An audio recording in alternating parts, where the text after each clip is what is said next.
I will show you now. You see, I heard right there that it actually was still up here. Since I never actually reset the modulation point once it was done.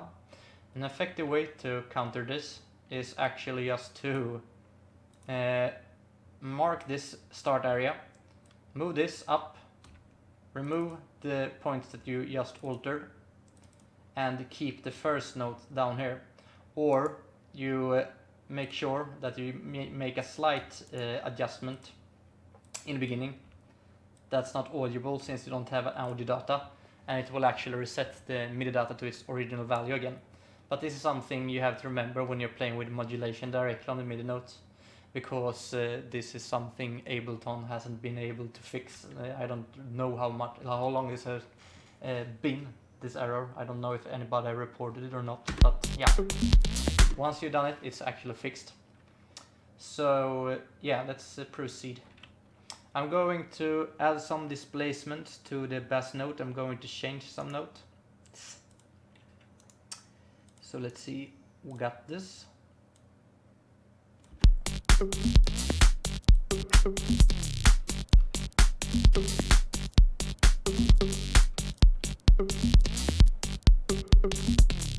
Let's see now, it was the percussion, I think.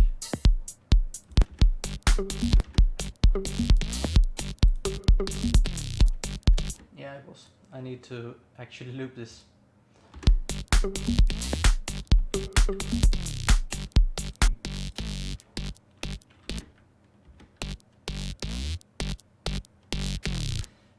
Yeah, okay.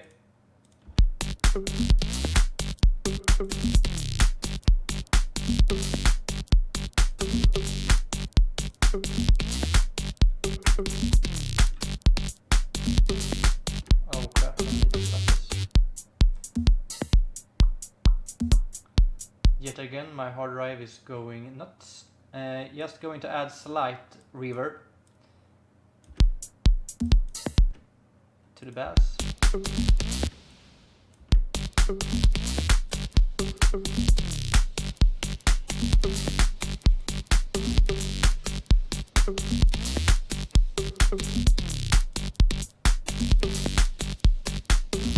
Actually, I think I might put it before.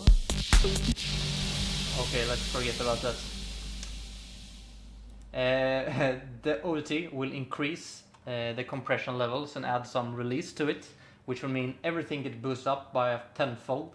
And I guess the reverb is not the best way to add some excitement to this bass tone. I guess I'd rather just put a equalizer.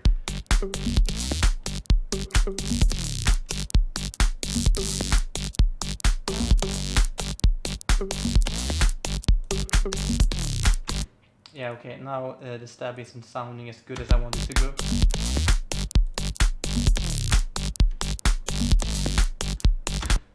Now I want to make something clear to you.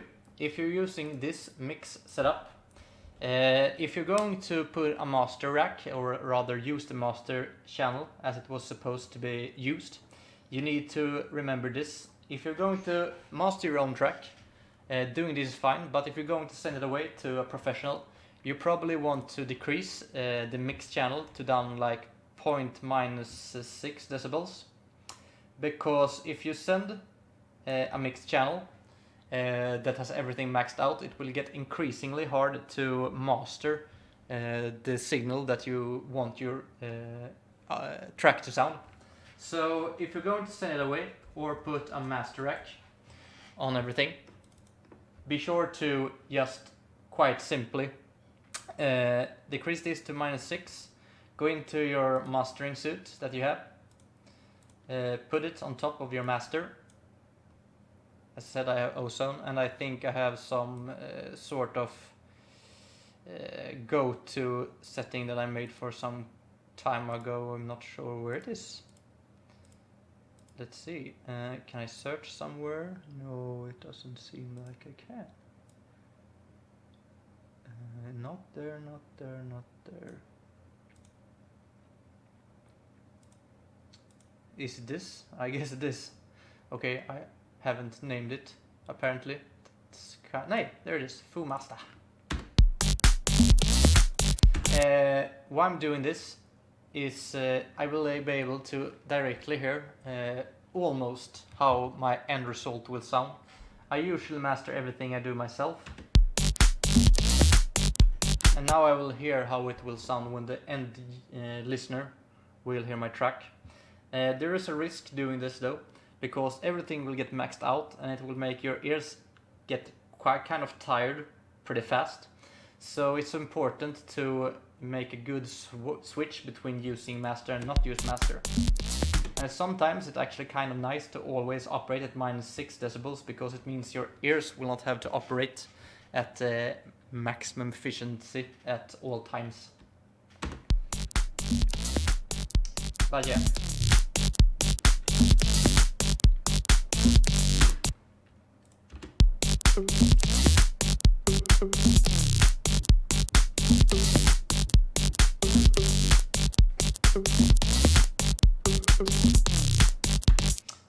As you can hear, I get a weird displacement data going on somewhere in my tracker.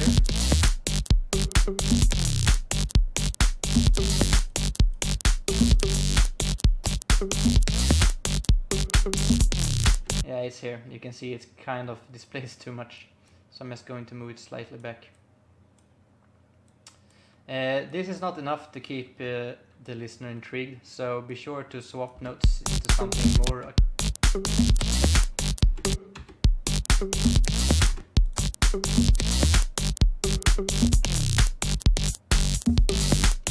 Yeah, I guess that can be kind of cool if I just play a little bit more with the envelopes of the pitch bend. Whoops, not like that.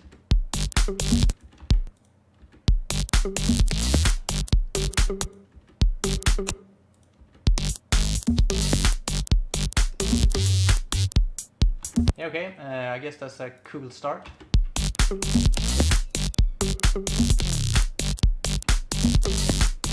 Now I'm going to cheat a little bit, because when you got this far, it's kind of easy to get stuck in your head how you want this to work out. So using loops is sometimes something you want and something you do not want. In order to quickly create an audio track, you press Ctrl-T. And I usually name these tracks fillers. No idea how this is going to turn out. Change the mix audio to the mix channel. Put this guy in here and let's see how it sounds.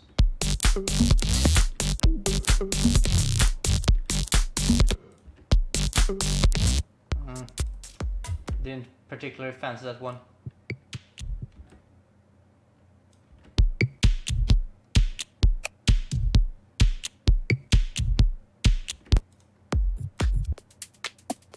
I guess this one is kind of cool.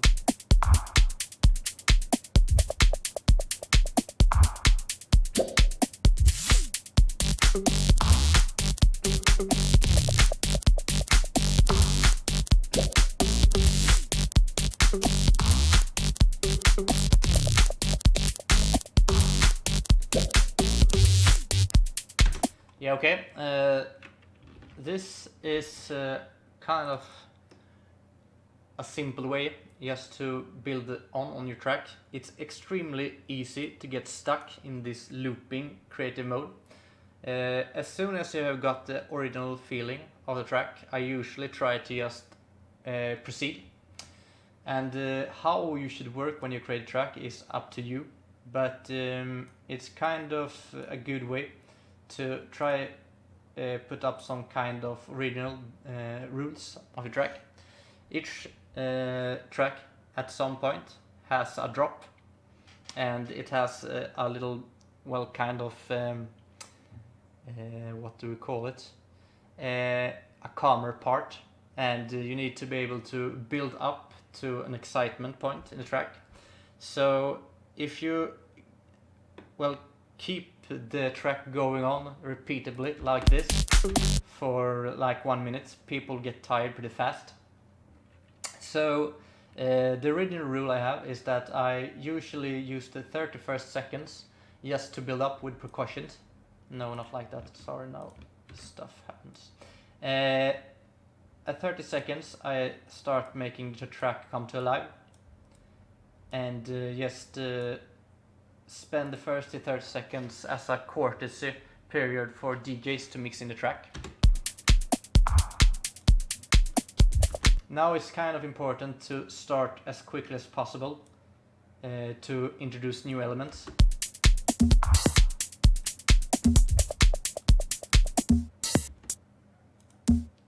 Damn god, that sound is horrible. Let's see if we can find some different kind of sound for that one.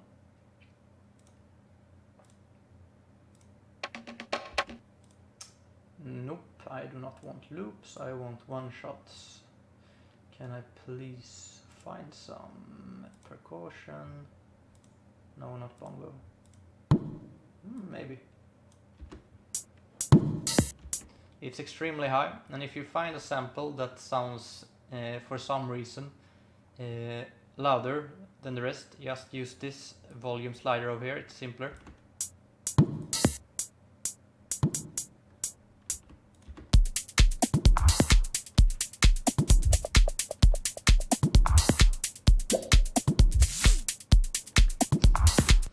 Now a cheap way to get this track to go somewhere is to use a sort of riser, and I use it extensively in my tracks. I will just try to put something in that is done. I think I've used to create something back in the day. This is something I created like, I don't know, 3 years ago or something. I guess that can work out. Also, I should not forget to create a new channel for that one. Control T to create audio channel. Put it in here. Now let's see if I can do something with it. Usually when you work with loop-based data, as you do in Ableton, it's important to set the markers correctly. What I usually do is to press the first bar in the loop and warp from here. In this specific sample there is no warp points because I haven't actually placed any cues when I created the sample, but that's not always the case. Many sample packs actually has cues. So an important thing to remember, if you wanted to try to recreate the sample that it operates under your beat per minute, the value you set up here, is to press the first beat in the loop and warp from here straight. But let's see now how this works out. I have no clue.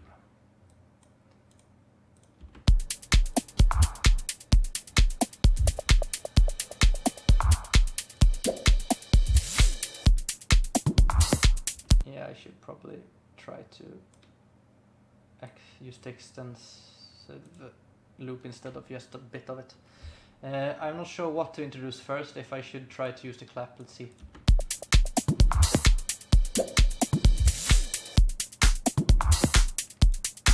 Yeah, it works. It's still not as good as I wanted it to be, but yeah, it's a good start. Remember to colorize and name shit. Let's call this SFX. Yeah, okay, I guess that's a good start to explain how I actually work.